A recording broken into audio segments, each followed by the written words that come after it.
Hey guys, I just wanted to give you a, quick video to show you the magnet hack that I did to get the bed onto my Apex.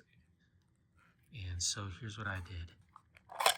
I started off by getting some of those magnets, the rare earth magnets from Harbor Freight, and I put them into the top corner here, top corners of the bed, and I drilled the holes, only the first two holes here, so that they would line up with these holes that are part of the body.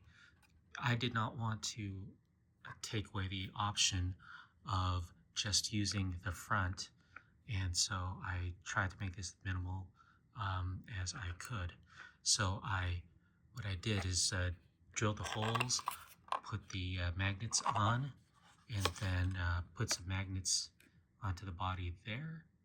And so what works out very nicely is no modifications to the body, no modifications to the chassis, and I can put it on just like I used to without the pin, and this slides here. Now, if I take a tumble, these will pop off, but it still looks great and it's not that big of a deal. Anyway, hope that helps. If anyone has any questions, let me know. Thank you.